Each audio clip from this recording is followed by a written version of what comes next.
Congratulations! You're on the way to becoming a teacher, and one of the pathways to achieving your goal is completing the edTPA, Teacher Performance Assessment.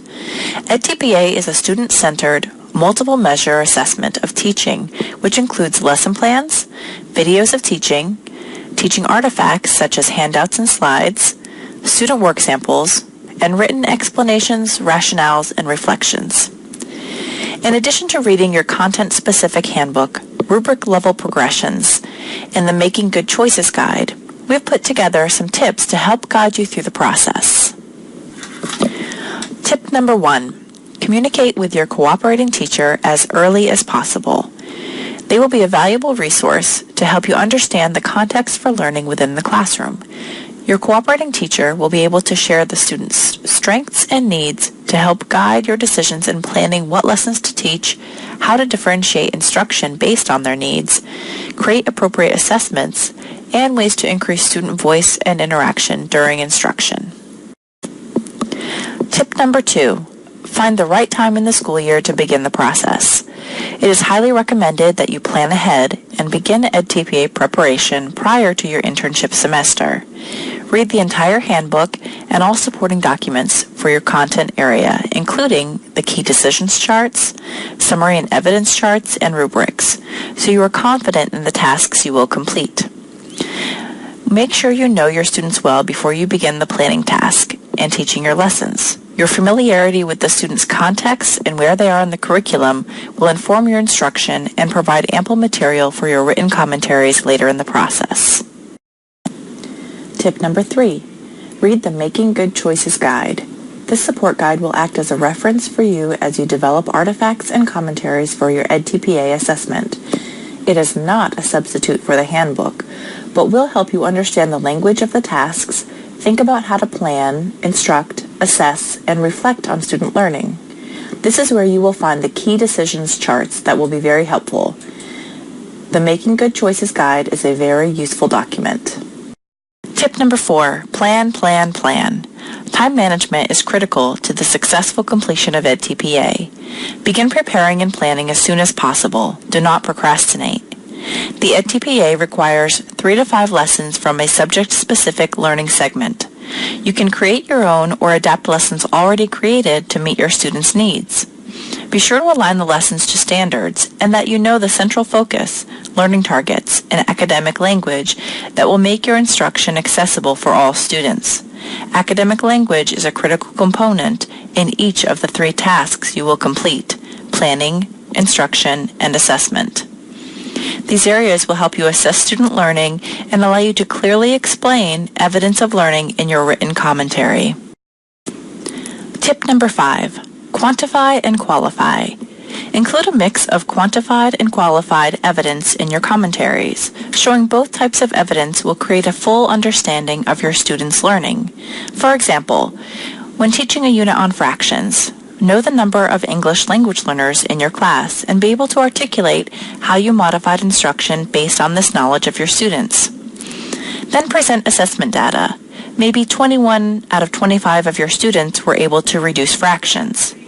Then provide student background information relevant to student learning goals that helps the scorers understand how other factors impacted instruction and student mastery of this learning target. If you gather both types of evidence, you will have a wealth of information and evidence to reference in your writing as you justify your teaching choices.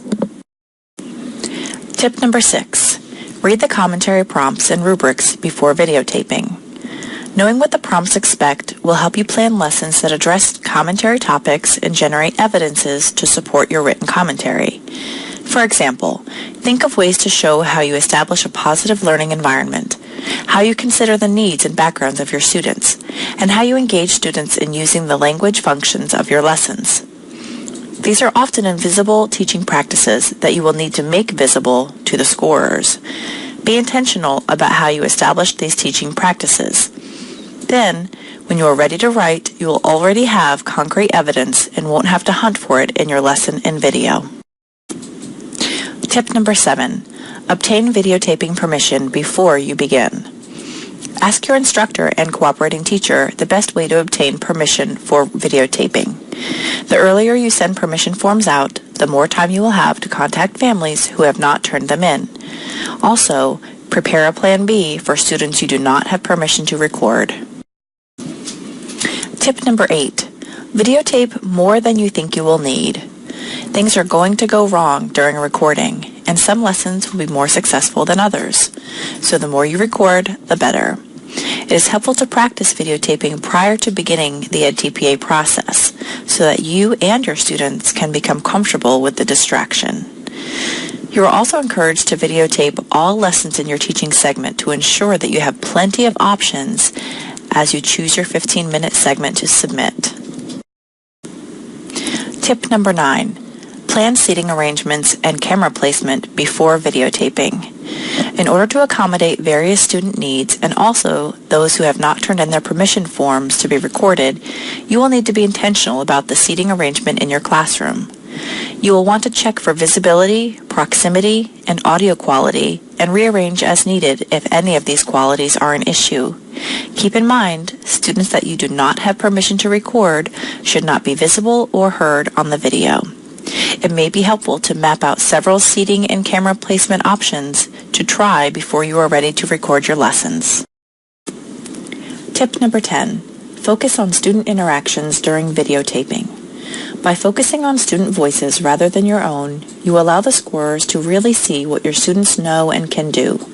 Your video is an opportunity to focus on your students, and in your written commentary, you are able to justify your teaching choices and fill in the blanks of what isn't seen in the video. This is also a great opportunity to get feedback from your cooperating teacher about the ratio of teacher talk to student talk in your lessons. Don't be afraid to let your students' voices be heard. Their discussion and responses will be valuable evidences to write about in your commentary. Completing the edTPA assessment will make you think critically about what you do well as a teacher and what you can do better. Make the best instructional choices you can based on your knowledge of your students, and make sure those choices are reflected in your video and written commentaries. You are encouraged to plan ahead, work steadily and regularly to complete this digital portfolio. Utilize the resources available to you, including your instructors, cooperating teacher, and UNCW online resources, as well as face-to-face student work sessions held on campus. Utilizing these resources and thoughtful planning of instruction will save you time for revisions and edits to represent your best thinking and teaching when you are ready to submit your portfolio.